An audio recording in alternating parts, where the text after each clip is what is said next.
अब राम जी की तीसरी परीक्षा सुनाता हूँ। किष्किंधा के जंगलों में एक पंपा सरोवर स्थित है। वह ऋष्यमुख पर्वत पर स्थित है।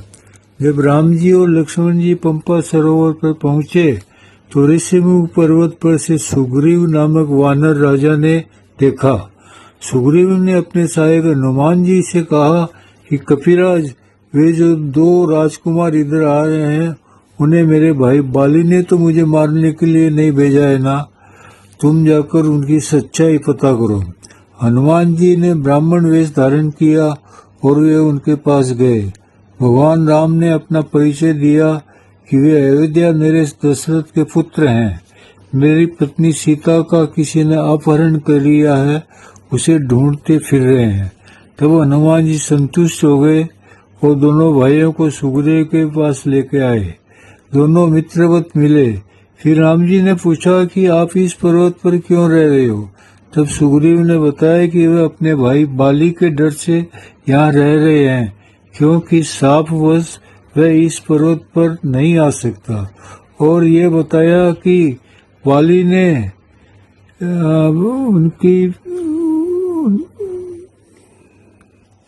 उसका राज्य छीन लिया और उसकी पत्नी को भी जबरदस्ती अपनी पत्नी बना लिया। इस पर राम जी बोले कि अब हम मित्र हो गए हैं, तब मैं तुम्हें तुम्हारा राज्य और पत्नी वापस दिलाऊंगा। सुग्रीव बोला, प्रभु, बाली बहुत ही बलशाली है और उसे वरदान प्राप्त है कि युद्ध में सामने वाले की आदि शक्ति उसे मिल जाती है तो वह अधिक बलवान हो जाता है। अतः उसे पेड़ों की ओर से ही मारा जा सकता है। यहाँ जो 7 ताड़ के वृक्ष हैं, उनको एक ही तीर से जो भेद सके वह बाली से जीत सकता है। इस परीक्षा में आज तक कोई पास नहीं हुआ। तब राम जी ने अपने धनुष पर बाण चढ़ाकर छोड़ दिया। वह बाण 7 वृक्षों को भेद कर वापिस तरकस में आ गया। सुग्रीव को विश्वास हुआ कि इस बार बाली अवश्य मारा जाएगा। इस तरह राम जी ने यह परीक्षा भी पास कर ली। अब आगे की परीक्षा बताता हूँ जिसमें राम जी भी फेल हो गए। बात उस समय की है जब राम लक्ष्मण जी ऋषि विश्वामित्र के साथ में सीता स्वयंवर के लिए जनकपुरी पहुंचे। वहां पर दूसरे दिन प्रातःकाल में पूजा के लिए फूल लेने के लिए वे जनक जी की पुष्प वाटिका में गए। उसी अवसर पर सीता जी भी गौरी पूजन के लिए पुष्प वाटिका में आई। सीता जी सरोवर में स्नान कर रही थी, तभी एक सखी भागी हुई आई और बोली, सखी, मैंने इस वाटिका में श्याम और गौर वर्ण के 2 राजकुमार देखे हैं। वे दोनों अत्यंत सुंदर और शीलवान हैं।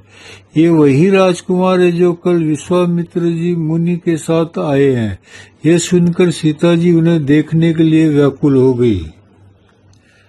तासु वचन अति लिए सुहाने, राम दर्शी लगी लोचन अकुलाने। चली अग्र करी प्रिय सखी सोई, प्रीति पुरातन लखई न कोई। जब सीता जी आ रही थी तब कंकण, करगनी और पायजेब की मधुर ध्वनि होने लगी।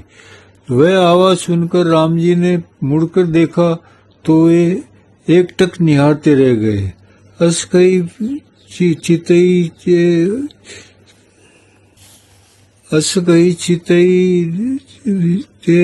तेई ओरा, सिय मुख शशि भय नयन चकोरा। राम जी उनकी सुंदरता देखकर अवाक रह गए। सुंदरता को सुंदर करई, छवि ग्रह दीप सिका जनु भरई। उधर सीता जी ने लताओं की ओर से राम जी को देखा तो वे बेसुध सी हो गई। उन्होंने नेत्रों से उस रूप को हृदय में बसा लिया और अपना नेत्र बंद कर लिए। मन ही मन राम जी का वर्ण कर लिया और गौरी से प्रार्थना करने लगी कि हे देवी, कल स्वयंवर में राम जी ही विजयी होवे। फिर नेत्र खोलकर वे राम जी को निहारने लगी।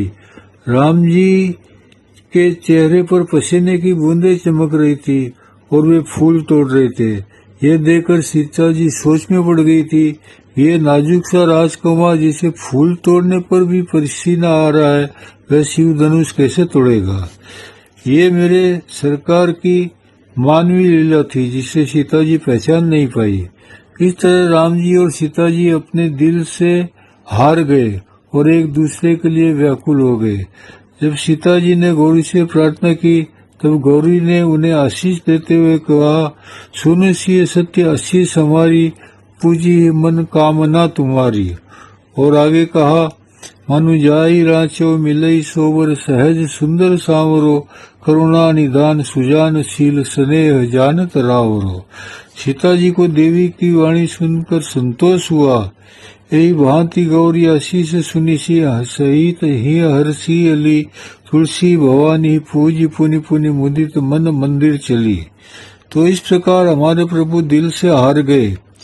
तब से दुनिया में कहावत हो गई कि जो दिल हारा वो जग जीता, और प्रेम की नई परिभाषा ही बदल गई। किसी की मुस्कुराहटों पे हो निसार, किसी का दर्द मिल सके तो ले उधार, किसी के वास्ते हो तेरे दिल में प्यार, जीना उसी का नाम है। एक निवेदन, कृपया इस चैनल को लाइक और सब्सक्राइब करें और मुझे प्रोत्साहन देने की कृपा करें। बहुत बहुत धन्यवाद।